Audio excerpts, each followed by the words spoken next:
Hello and thank you for tuning in to Auto Clinic. My name is Aaron and this is Mike. Today we're going to discuss with you what in our opinion the most quick and effective way in flushing a coolant system. The procedure is pretty simple, but you want to make sure the vehicle is cool. In order to do that, you got to let the vehicle have a cold soak. A cold soak is when the vehicle reaches ambient air temperature, which is the outside air temperature. It takes about 4 hours on any vehicle. After the vehicle is cold soaked for 4 hours, it is then safe to flush the cooling system. A coolant flush is just a yearly maintenance that will prevent a lot of buildup and sludge in your cooling system. It'll also help your overall vehicle performance and your inside cabin heater performance. Coolant, when disposed of improperly, is dangerous and very harmful to people, animals, and the environment. Catching drain coolant and disposing of it properly will keep you from breaking any laws, going to jail, and having a boyfriend named Bubba. We here at Norris Auto Clinic will take and recycle your used antifreeze at no charge. We're going to remove the upper radiator hose or the lower, whichever is easier, to get the same effect. And one of your heater hoses.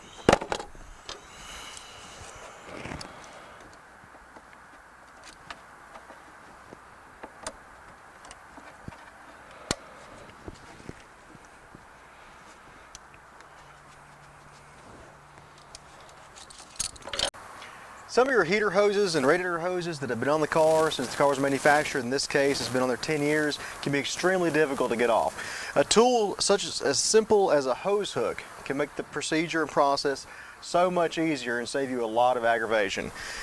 Simply just get the hook up under the hose and go all the way around it, and that'll break that seal and help you get it off.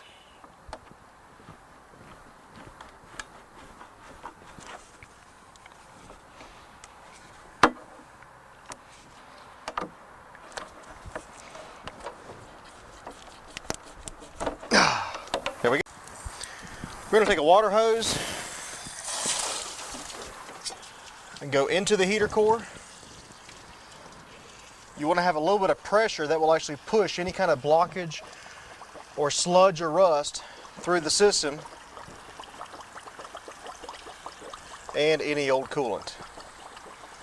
You want to make sure you catch this water as well, or we go back to the gel and Bubba thing. Once you flush it for a good 5 or 10 minutes to the heater core, then flush your radiator. You want to wait till you have nothing but clean water coming out of it.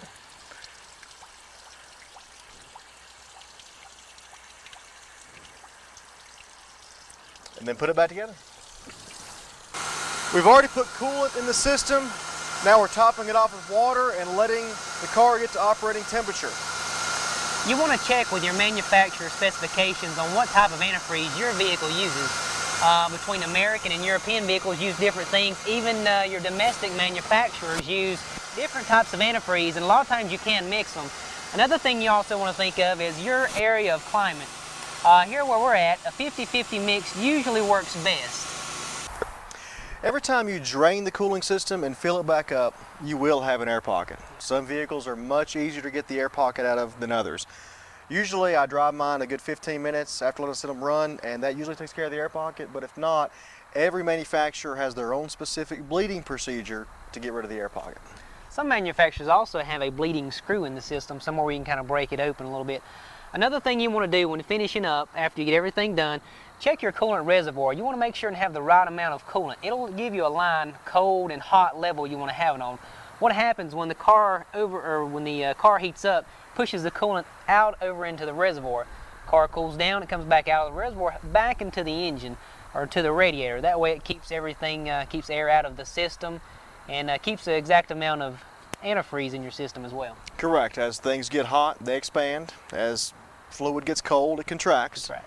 Just want to keep an eye on that. You want to check it hot and cold to make sure the system is at the proper level. Coolant maintenance is very important to your vehicle. But before you start working on your vehicle, there's a few things you want to remember. First, you want to make sure you do not work on a vehicle that has hot coolant. You want to make sure the coolant and the vehicle is at ambient temperature. Also, there's another thing. When you're working with coolant, you want to make sure you properly catch it and dispose of it, possibly even recycle it. Remember, you don't want to end up Bubba's boyfriend. Keeping the cooling system annually flush is going to save you a lot of problems in the long run. It can also help solve problems such as lack of cabin heat or overheating. Now I know if you don't keep the cooling system flushed, especially this time of year from hot to cold, we have a lot of customers come in that don't have heat because they didn't properly maintain the cooling system to begin with. Do you have a lot of that where you're at? Do you sell a lot of heater cores this time of year? Yeah, we do sell quite a few heater cores, but that's something you really don't use until it starts getting cold. What happens if you don't flush your cooling system out, you build up a lot of sludge, debris, rust. Those things can easily stop up a heater core. They'll also actually eat the heater core out. I know rust, I've seen a lot of leaks in them.